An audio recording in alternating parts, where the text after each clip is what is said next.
Hi, everybody. Nice to see you, all of you. And today we have Bengt Gunnar Jonsson as a host, and BG, as he called himself, and as we do also, who knows him. He's one of my favorite guys, actually. I've met him sometimes, and I've read some of his articles and seen some of his lectures through the years. And yeah, I would say that he's one of my heroes, because it's nice to have someone to always look up to, and always have his information and his knowledge in the back of your own head when you're discussing the forest issues in Sweden, especially with foresters and politicians. So please, BG, shoot it. All right, thank you for your kind words.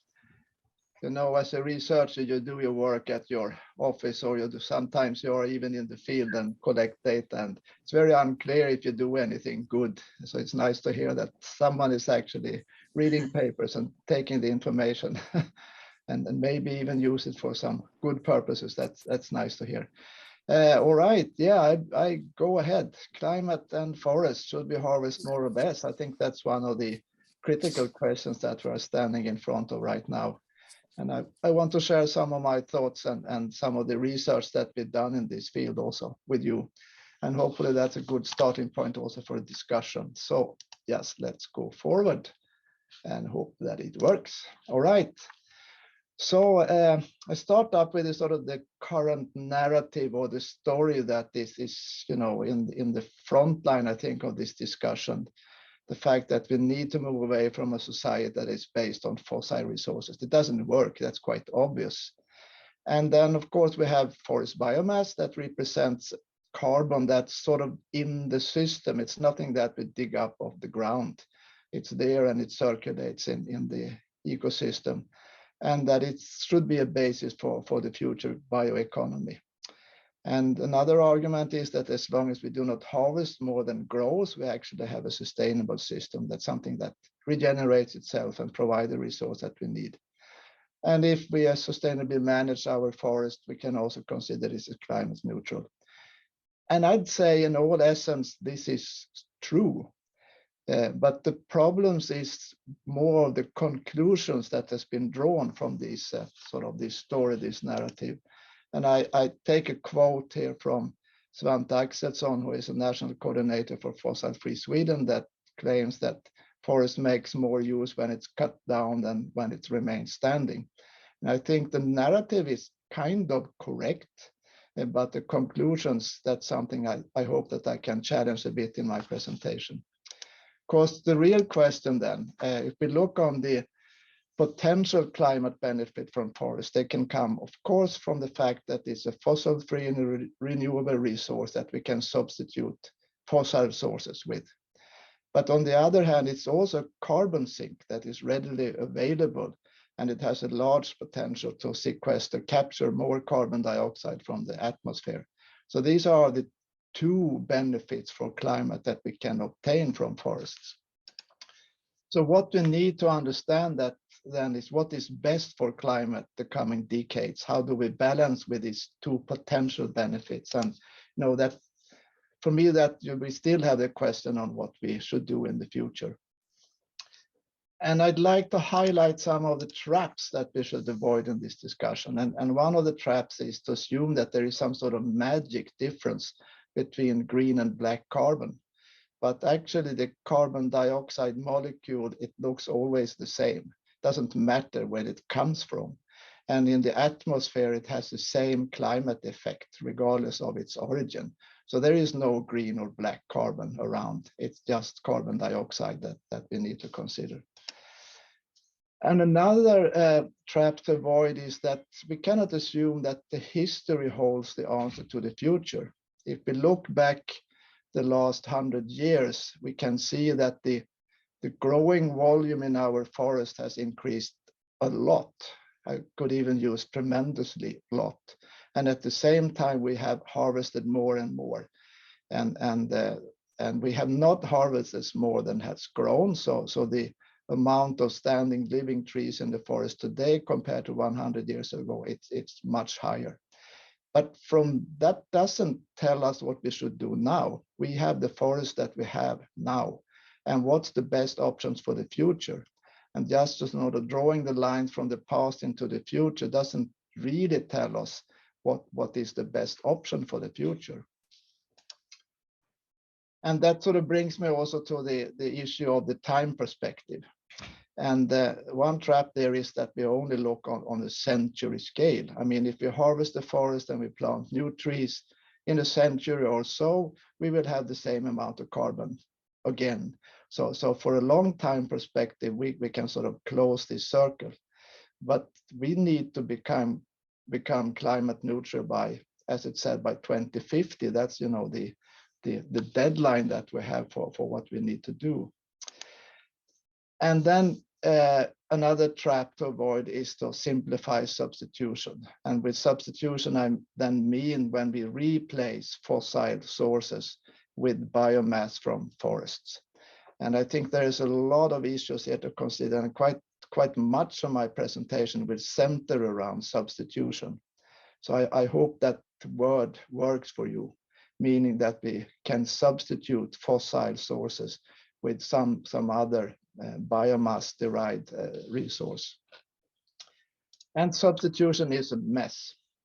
And now I sort of move into the study which I base most of my presentation on.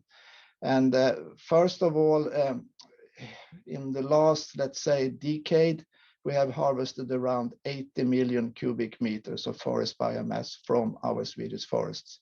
And it has been used to produce pulp and paper, sawn products, and to some extent also directly for energy purposes. But when we talk about substitution, we have to realize that it's only about 70% of what we harvest that actually provides some sort of product or energy that can potentially substitute something. So if the substitution estimates are based on the harvest level, there is something that is lost there, which is not considered fully. And further substitution mess, we have to realize that the products that we produce, the pulp and paper and the sawn products and energy, they are used for different purposes. And the details here is not important. It's just the fact that if you really want to calculate substitutions, you have to consider what they are used for. So there are different ways we can use paper, there are different ways we can use sawn products, and there are different ways to use it for energy purposes. And you have to really navigate across these different uses to calculate the substitution correctly. So for anyone who tries to do this estimate, you need to really do your homework well. And I think we did our homework well because we went through a large number of publications that try to calculate the substitution factors for different resources. But that's just to highlight that you need to do your homework correctly for actually getting anywhere with the substitution estimates. So what we did, we tried then to model the climate benefit. And what we did is that we tested different harvest levels, how much of the annual growth in the Swedish forest that we might consider harvesting. And of course, on the different harvesting levels, we need to look on what happens in the forest. How much does the forest actually capture, and how much is lost of that sequestration that forest could actually do if we harvest more. So we need to understand what happens in the forest ecosystem. But then, of course, we also need to consider what we do with the biomass, what it's being used for, and how the substitution then impacts the climate. And if you combine what happens in the forest and what you use the biomass for, you can actually calculate the climate benefit from the forest. Okay, this is by far the most complicated slide I have, so I will carefully go through it because I can't avoid showing this one because this is the main result. So what we have here on the vertical axis, the y-axis, if a value is above 0, it means that it's good for climate. If it's below 0, it's bad for climate. And the 0 line, the horizontal line there, is based on the current harvest level, this 80% of the annual growth that we have for the last decade harvested from the forest. So then we compare 4 different harvest scenarios, different harvest levels in relation to what we have been doing in the recent past. So again, if the line is above, it's good for climate. If the line is below, it's bad for climate. And we did this for 5 different counties. And now I only show the results from Jämtland. But in all essence, the general pattern is the same. The order of the lines are the same for all the 5 different counties. It's just the levels and the how it changed over time that varies. And as you can see from the scale in the bottom, we did this for a 150-year period. So then if we would decide not to harvest anything, that would provide the most or the highest climate benefit. I'd say that is sort of hypothetical. I mean, that's not a realistic scenario for the future that we would stop harvesting at all. But nevertheless, it's a good reference point to see the potential of what the forest could actually contribute when it comes to climate mitigation. But also the lower, the pink and the yellow lines, which represent 40% and 60% of the annual growth, shows clear positive climate benefits. And it's only an increased harvest level that would provide a sort of a negative climate benefit. So the message is quite clear from our study that if you combine what happens in the forest and what we might end up using the forest biomass for, it still is better to harvest less than to harvest more. And a disturbing factor here is, and I am eagerly waiting for the new statistics, because I'm quite confident that we are not at 80% harvest level any longer. I would assume that we are now at 90% and perhaps even more at present. So we are not moving along the yellow or pink lines. We are more moving along the black line in the bottom. This is, of course, a result from a scientific study, and hopefully we've done our homework well and we have modeled correctly. But we could, of course, ask ourselves, is there any problems with our results? Can they really be trusted? And one thing which is obvious, that it's hard to predict the future. These are model-based assumptions about what will happen in the forest if we do this or that. And what the reality actually might look like, that's another issue. But the modeling approach that we've used for the forest part of the study, it is at least considered reliable in the near future for the coming decades. So I hope that we can trust it. An issue with the models is that we don't really know what happens in very old forests, simply because the data available for very old forest is so limited in Sweden. We don't have much old forest. So how the potential for very old forest to capture carbon, that's a little bit of an open question. Another problem is, of course, what really happens in the soil. The models does include soil carbon, so it's considered in the model, but it's also well known that our models for soil carbon turnover is not very good. So that could go either way, actually, when it comes to what really happens. And then again, substitution factors. In our exercise, we have sort of fixed those at the current level, but they may very well, or I would say they will change in the future. We could imagine that we come up with better use of the forest biomass that has higher substitution factors, new products, new ways of using the biomass. So that could mean that the substitution factors might increase in the future, and then, you know, would be better to harvest more. But it could also go the other way around. And especially when we think about, for instance, concrete and steel, which has a very large climate impact at the moment. We know that those industry branches, they are working very intensively to reduce their climate impact. And if they are successful, of course, then the substitution factors would go down. Another thing that might also change our results is that if we would change the harvest level, if we would reduce the harvest level, maybe also our use might change. So that we would prioritize other ways of using the forest biomass. Maybe if we have lower harvest level, we would have more sawn products in the system, and that could, increase the substitution factors. But it could also go either way. So these are some of the uncertainties that I'd like to highlight from our study. I am not finished with the substitution factors. I'd like to address a couple of more things. I mean, we could even ask ourselves, should we care about substitution? Is this a good way of thinking about the use of forests for the climate issues?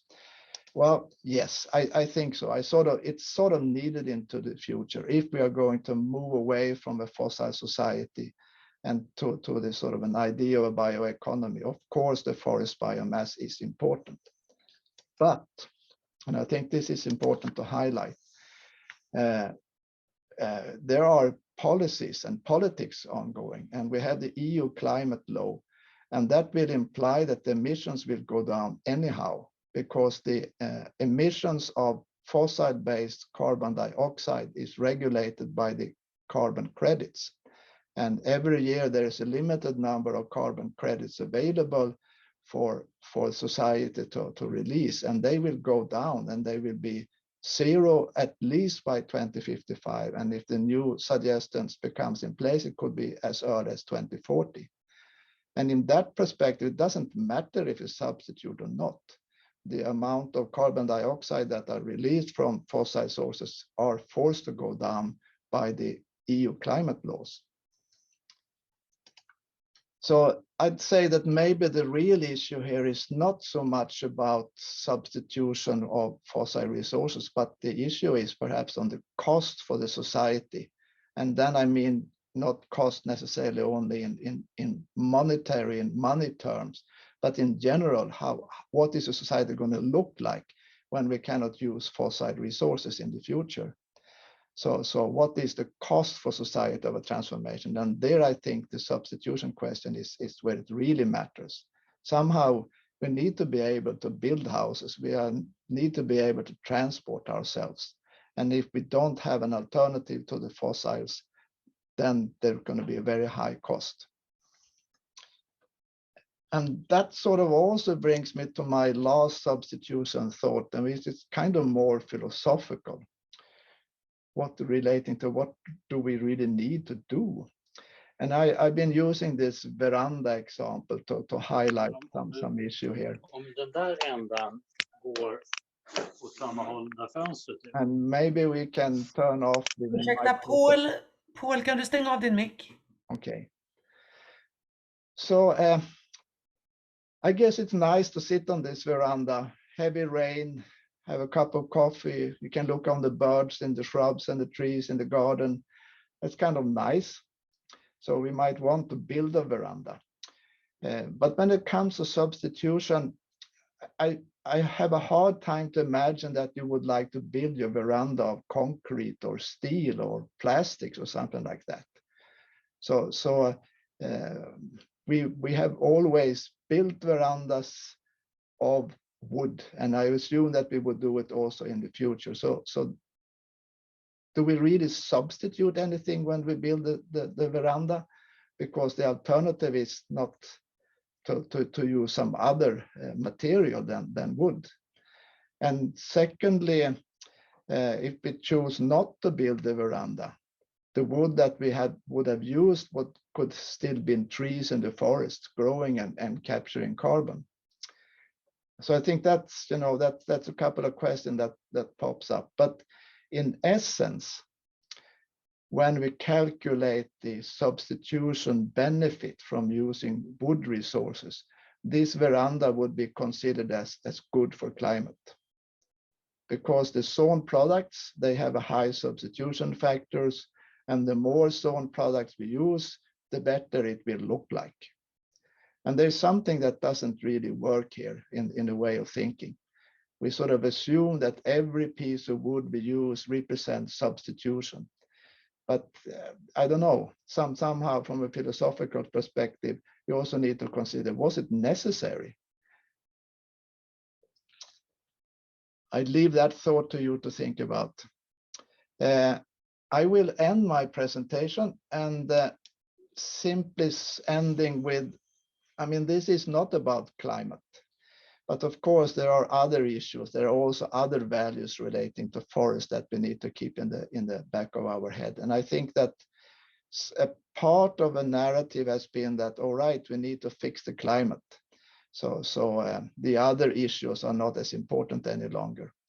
But of course, we need to consider all these other values that the forest carries for us. So all the species that are dependent on the forest, other economical business like reindeer husbandry, and our own access to actually having nice forests to visit is also a factor to consider. And with that, I will end my presentation and leave it to Sebastian to navigate the discussion. Thank you, BG. It was fantastic and very interesting as always. I have an idea, and I was actually thinking about before your last slide about this biodiversity, because you were only talking about climate, and according to the last IPCC report, they're talking about we need to protect the nature even more, even for the climate issue. So what do you say? How much should we need to protect to be able to hold the biodiversity that is connected to the Swedish forest ecosystem? Yeah, that's the big question, of course.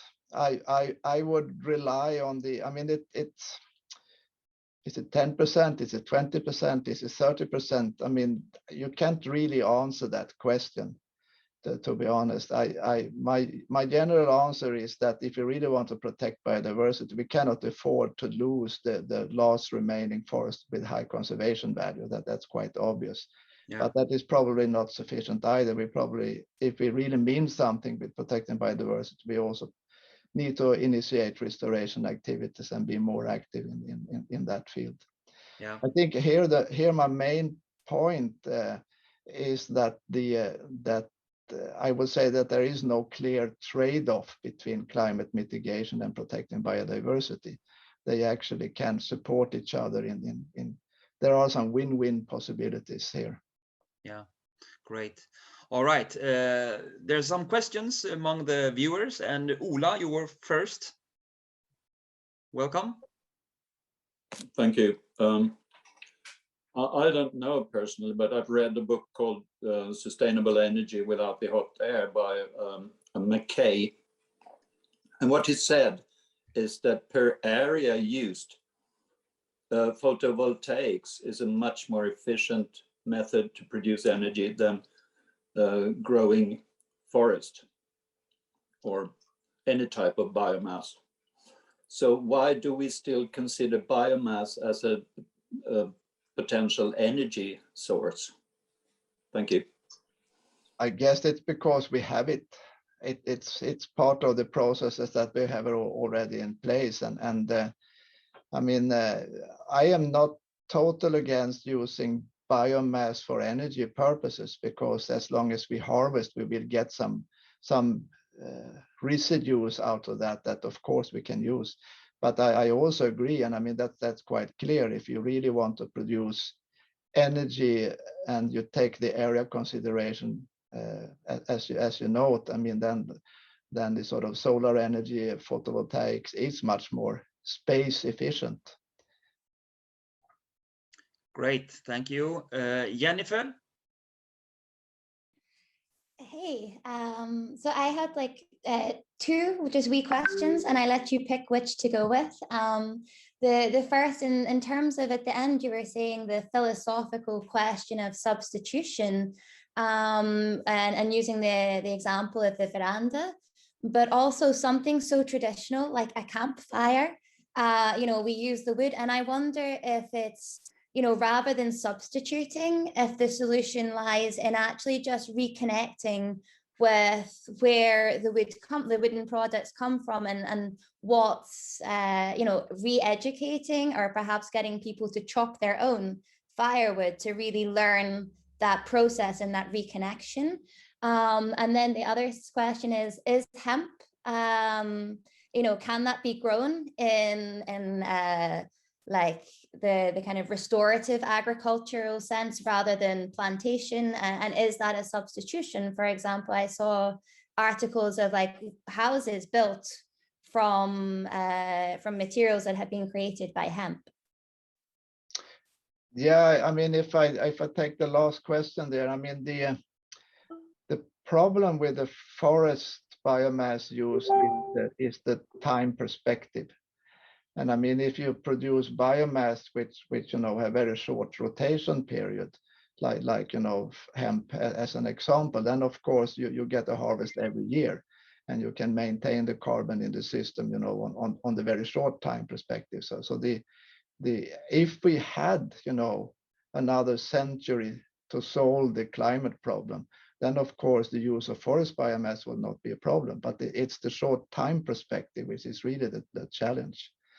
The other question, yeah, I mean, we as humans will need somehow to, you know, to reconnect and understand how dependent we are on nature, and it's easy to turn up the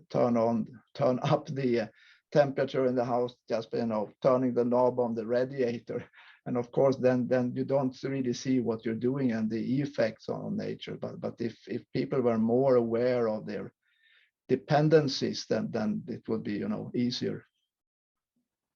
Tack så mycket. That's great. Thank you. Hanna is the next one. Yeah, thank you for a great presentation, Birger. So I'm actually doing a PhD at Umeå University looking at old growth forest and how they store and sequester carbon. So I'm a little extra happy to see that on the slide on what's missing. So I'm wondering how did you, or what kind of growth did you use for an older forest in the model? Did you go for this like equilibrium idea, or yeah? No, we used the Eureka software that Agricultural University has developed, and because that is the most reliable and comprehensive way of modeling forest dynamics under different conditions that we have around. But as I mentioned there, the models are of course based on the National Forest Inventory data, and as there are very few really old forests, the uncertainty of the carbon sequestration in the very old forest is high just because of that. And it's also so that the old forests that are, you know, available, they are not truly old growth natural forests. They have also had an impact of past human influence, and I don't know how it would play out in the end, but we know that also in the protected forest that we have in Sweden, the more natural forest, the amount of dead wood is like a third or a quarter of what we should expect in a truly natural forest. So if you parameterize, as we say, a model based on yeah, well, you can only base it on what you have, sort of say, then the estimates of the old forest are not as solid. And I don't know if they grow better or worse than the model actually shows. I mean, that's just a part of the uncertainty. Yeah, and probably different depending on different environmental conditions and and so on. Just a quick, actually I have a lot of questions, but we can take that another time. But just regarding the green and black carbon, I mean, I totally see your point that it's the same molecule, but isn't that argument kind of going for a longer perspective? I mean, it does make a difference if we take up the fossil fuel and add more carbon to the short-term carbon cycle, or if we have the short-term carbon cycle and spin it faster.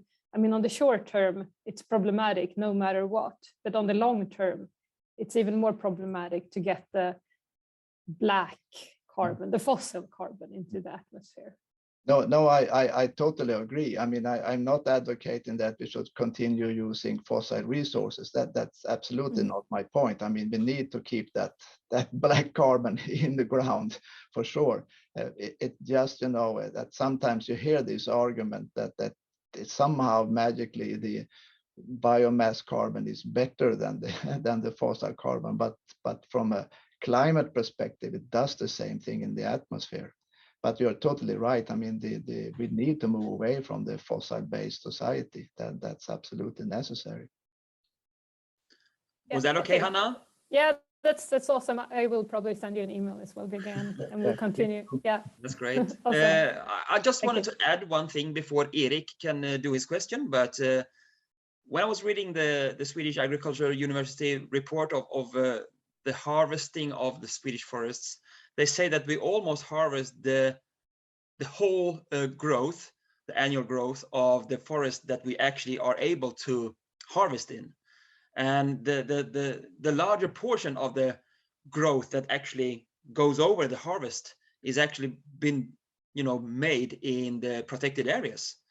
So, I mean, as you say, Birger, the old growth forests in Sweden, they are still growing. They are not like in this equilibrium, but they are actually growing because of the old impact of this dimensional logging that we made in the 1800s and in the beginning of the 1900s. So it's actually, yeah, we haven't got any like full growth forests in Sweden yet. All right, Erik. Thanks so much, and thanks for a good presentation, Birger. I just have two quick questions. The first one, since you seem to be, have dug very well into statistics, this commonly used statistic that we use 140 terawatt hours of biomass for energy each year. Do you know if that includes any of the biomass that goes into products, or is that only the energy that is burnt? The statistics confuse me a bit here.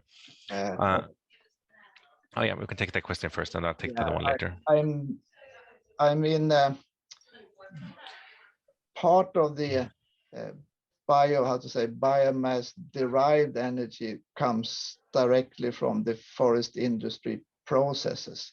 But then, of course, we also get energy from the end of life of a lot of these products. And I don't know how that relates to this 140 terawatts, but I mean, in one of the slides, I showed that 70% only are that's what we can count substitution on. And that, of course, includes also then the end of life of paper products in particular. So that there is a share that comes directly from the forest that produce energy, but also then indirectly from burning the waste that originally came from the forest. I'm not sure if that's an answer to the question, but yeah, so I think it's leaning towards that's everything that's being burned. Yeah. Second question is, if in your scenarios, have you considered the kind of future effects of climate change and possibly biodiversity on this? For instance, the storage in forests may go down, the growth may go down because of the impacts of climate change on the forest, which is something we are already seeing to some degree just in the last few years in the data. It's also kind of a reason why in some scenarios, or since some parts of the data, it looks like the Swedish forestry is doing really well because there's a lot of more burning in other areas with less managed forests. So is kind of this increase in burning and drought, etc., included? No and yes. I mean, one of the predictions is actually that they will grow better, the forest, because we get a better climate. Basically, we get warmer temperature, and you can, in the models that have been used, you can include climate change. But what that does in the model is only to increase the productivity of the forest. There is nothing that considers whether it could be negative for the growth. And as we modeled the 5 different regions in Sweden, they represent a gradient in productivity. So we argue that if you would like to see the effect of climate change, well, then maybe the conditions in Jämtland is going to be as it is in Gästrikland, because they have an average higher growth rate. So in that essence, you can also use our study to see what would happen where you can see the positive effects of a better climate. But when it comes to the risks for forest, when it comes to pest species and droughts and fire and all of that, there is no good model. And we didn't want to include guesses of the future. We just wanted to use as little assumptions as possible in our analysis. Were you satisfied, Erik? Yeah, I was satisfied. I Yeah, think it's great. I do think it's very problematic to not include future I mean, the changes, unpredictability but in the future is always there, so we are well aware of that. No, I think maybe it's something that can be included kind of in a you know, more analysis of sensitivity. Well, you were talking about the future. Is it okay for Naturarvet to hold a little bit, because Martin Hedberg is talking also about the forests and the future of the climate change? Would you like to say something, Martin Hedberg? Yeah, thank you. I just wanted to add that in the future you might as well, as I wrote there in the chat, might as well get a lot worse forest fires, and then all that carbon goes out to the air, and compared to the capacity of growing trees, when you have a forest fire, of course, there's a huge loss of carbon stored. Yeah. And when it comes to sort of the green carbon, or whatever you want to label it, as I wrote there, there's a lot of black carbon stored in the biomass due to photosynthesis, of course. So as we burn wood, we're actually releasing black carbon into the atmosphere. Yeah, thank you for the adding. Okay, Thanks. Naturarvet. Yes, hello. This is Lou. And I'm Yvonne. And thank you very much for your presentation, Birgit, and for moderating, Sebastian, and for arranging this, Toya. I have reflected on a few of your answers there, Birgit. For example, there are forests that have a continuity of at least 5,000 years, and they have been studied, and they are still going strong, sequestering carbon as humus in the ground. So I think there is research if we can trace that and also emphasize that. And there's also research about how forests act if they are being planted as spruce monocultures, and several forests have been noticed to, at their prime of their growth, supposedly the prime of the growth, they are actually stop sequestering carbon as a whole. Even if the trees still grow, the forest as a whole are now they are carbon leaks. So that is happening also sometimes, like a drought can trigger behaviors like that.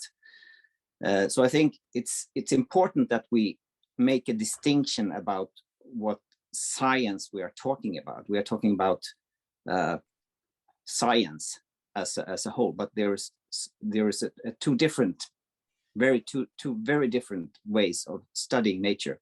One is studying the actual forest ecosystem, which includes the whole, including what's going on below in the ground. And there is also the study of forest production. And forest production is a completely different genre of science. And I think people in general are not aware of this. We need to be able to communicate that what's going on in forests is a whole completely different genre of studying, a whole different science than what is being communicated as the current story. So I was wondering, how do we go about this? How do we communicate to politicians and to people in general that what's going on in forests is not the same as what's going on in a plant, a forest it's only been studied in how it can produce things for us. So we need to be very clear about that. We're not taking in what that kind of science supposedly give us as facts, because it's not the facts that we can see in what's going on in the real forest ecosystem. For example, there's recently been a published study of what's going on with ancient trees. and how critical they are to the ecosystem, since they provide an enormous span of genetic biodiversity regarding to the age of the genetic evolution, as to say, and those ancient trees, they are so rare. It's very few trees that will reach that age. So in order to have ancient trees, we need to protect whole forests, and also not just ancient trees, but also old trees and even mature trees have a critical impact on the forest ecosystem. So that kind of science, I think, is not being conveyed to the public and to politicians. I think they just suck up whatever is around. We need to be very distinct about this. And how do we do that? How do we convey the genuine, original ecosystem studies, the science about that? Do you have any thoughts about that, Biggie? Or Sebastian? Yeah, well, was a lot of things there. I mean, one way of viewing it is that, or maybe a caricature, but I think there is a line between those who considered forest as a cultivation system and those who consider forest as an ecosystem. And of course, that is also different branches of research. And we might talk about difference between silviculture and forest ecology, or whatever words we want to use. But I think that's quite clear that these are two different ways of viewing the forest. I don't have any good answer. I think we are all in this process, all of us, to try to convey that forest is much more than just the trees. I think that's also everything, or a lot of things goes down to words. And when we talk about forest with different people, they perceive different things. And in many cases, it's perceived as the trees that we are talking about. We cut down the forest and we plant a new forest, but we don't really do that. We cut down trees and we plant trees. And I think to make that distinction clear, that forest is more than just the trees, that's part of the answer. Yeah, but also that by cutting down the trees,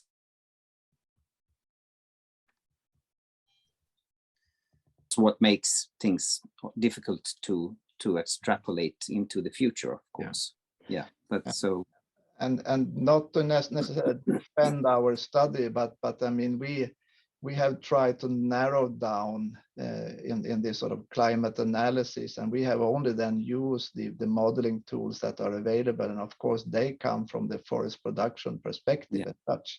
And I don't say that they answer all the other questions, but we thought it was worthwhile to, just trying to see what way do we actually get climate benefit given the basic understanding that is available in the models and the data statistics that are available.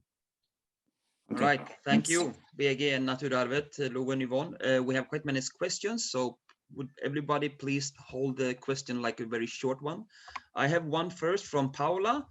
She has written a question in the chat, and it's, when you did the survey, did you consider the future effects of a new industry that is about to happen soon, but not yet on a big scale, cellulose-based textile production?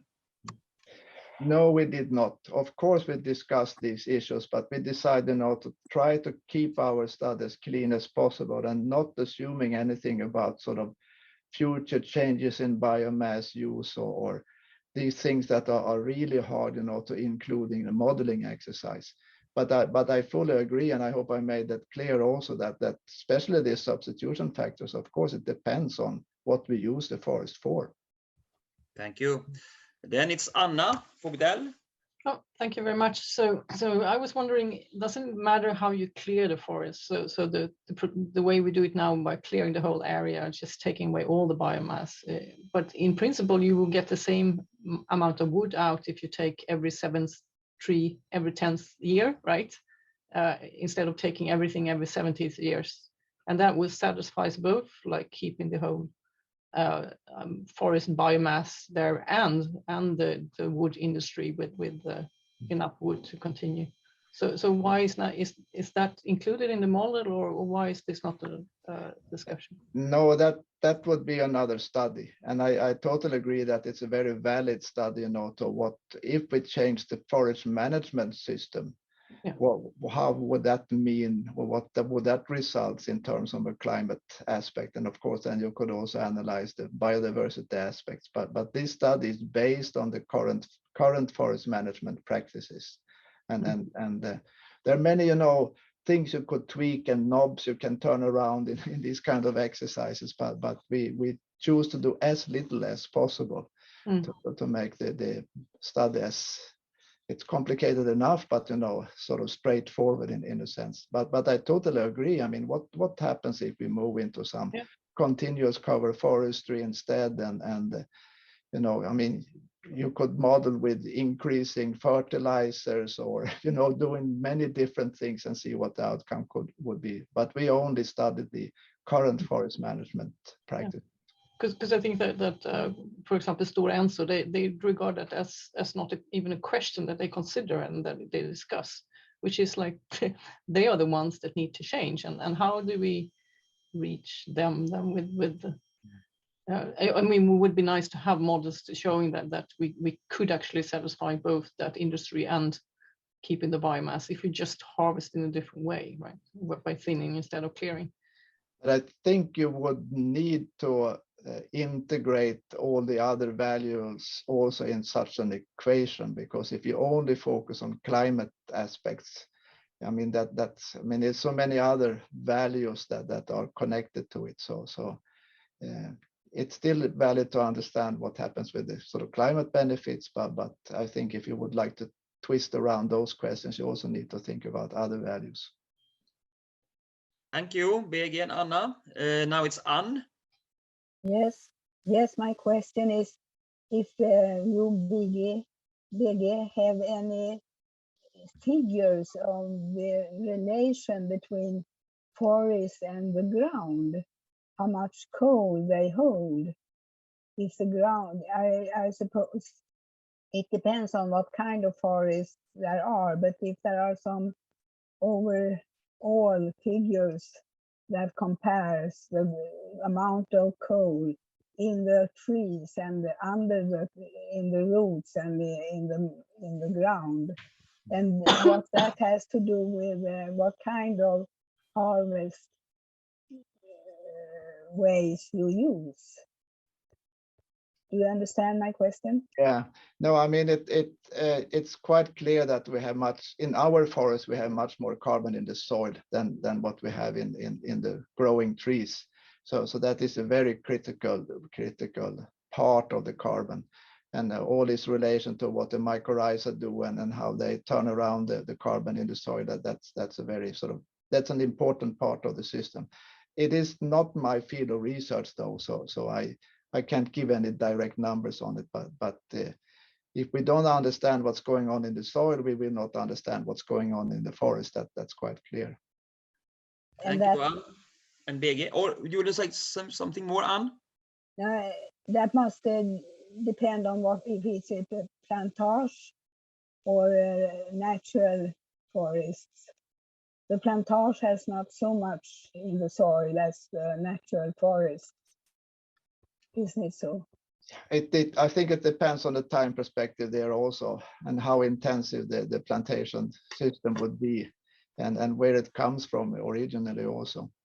But I think we are all in agreement that we would need to know more about the soil carbon relationships to understand the system better. Okay, right. Thank you. Thank you. Tim? Unmute your microphone. Yep. I've managed now. Yeah, hope you can hear me. Thanks a lot, BG. Really nice to see this study.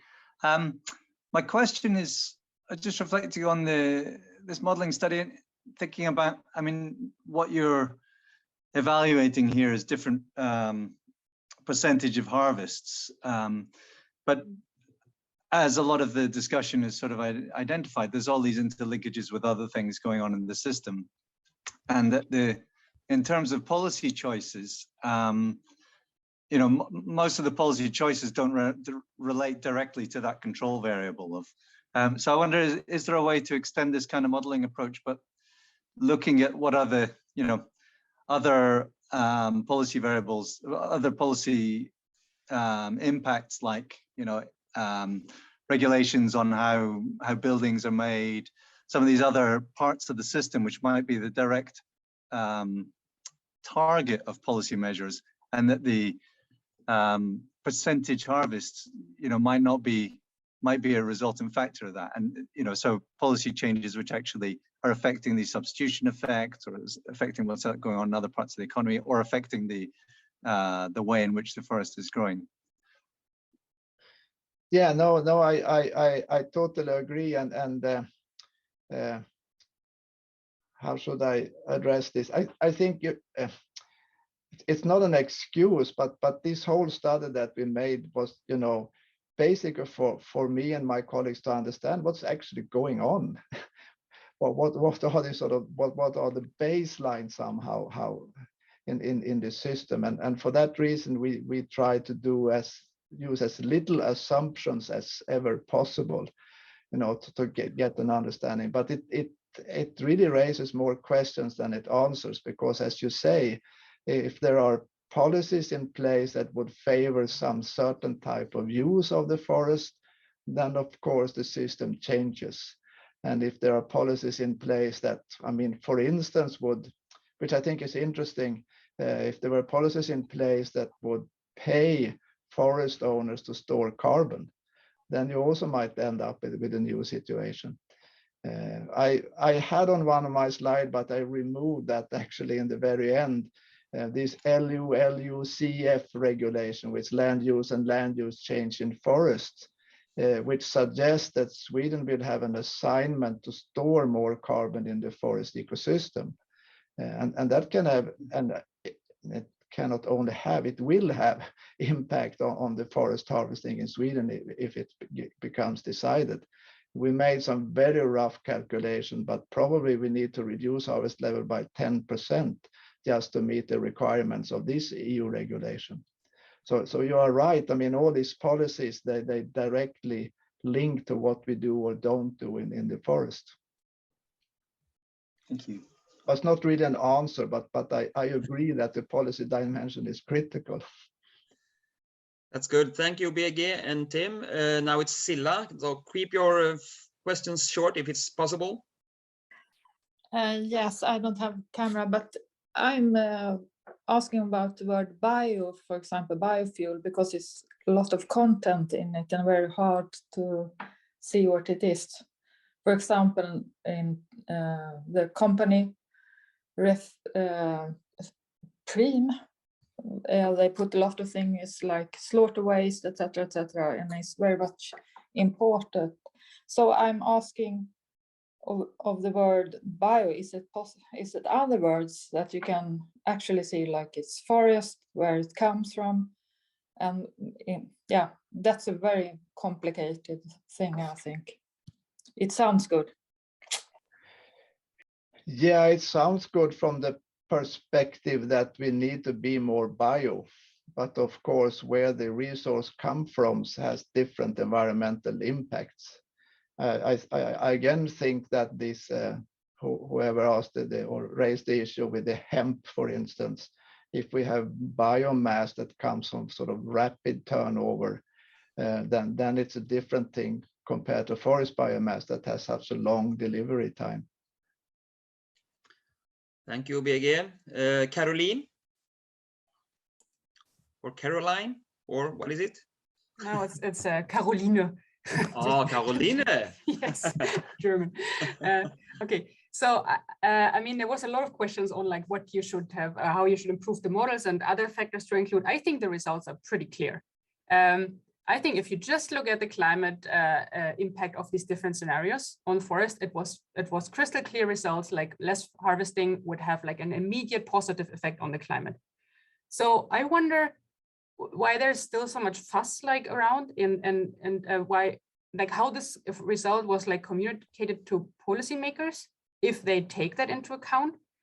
And if they don't do that, is that maybe because current current forest carbon stocks and forest management are accounted differently in this climate politics, or that was like weirdly formulated. But I was thinking, like, you know, is it currently so that forest management is like just thought to be good for climate, and that's why, you know, they don't want to change something?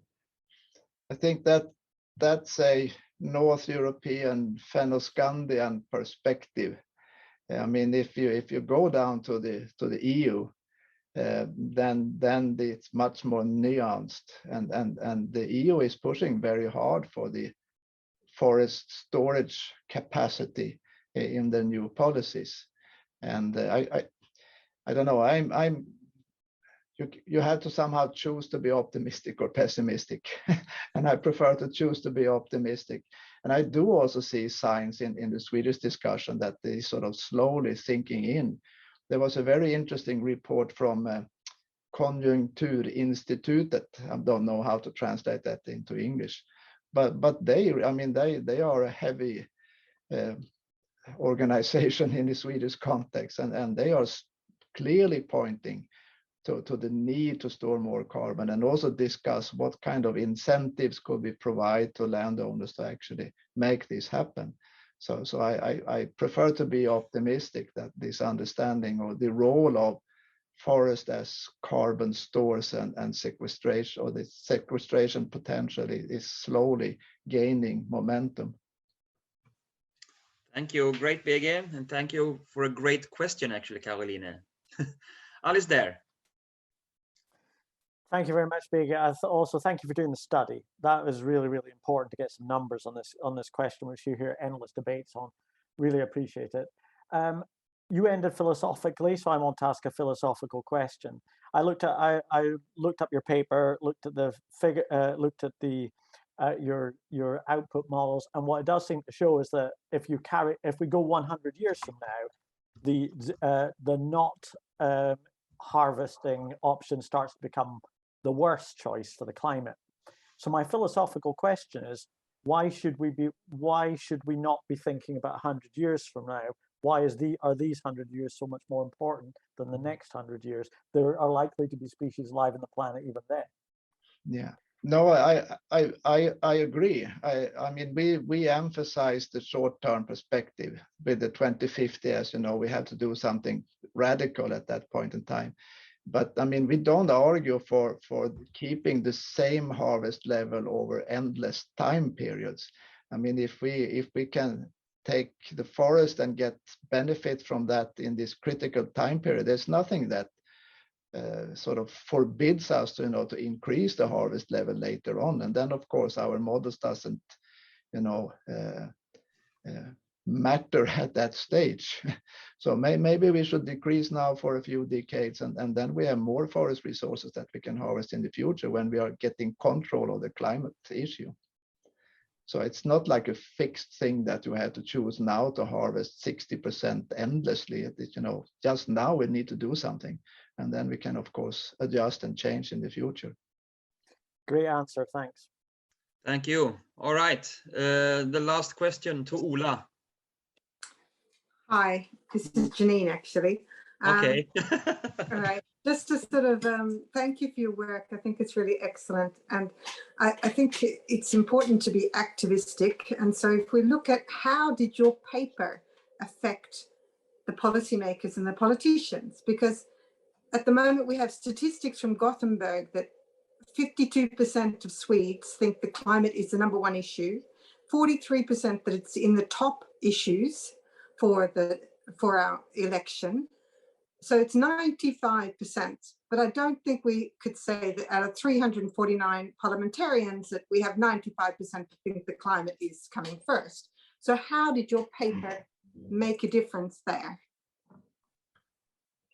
The depressing answer is that I don't know. I mean, this is a question on whose responsibility it is to actually influence the politicians. And I am a researcher, and I do a number of these kind of presentations in different contexts with different groups of people and different interests. And I think that that's somewhere there my task ends. I do a study, I present some results, and I bring them out as much as I can. But if it's really going to have an impact on politics, it's just as much your responsibility as it is my responsibility. Great answer, BG. And yeah, I think that the time is actually running out.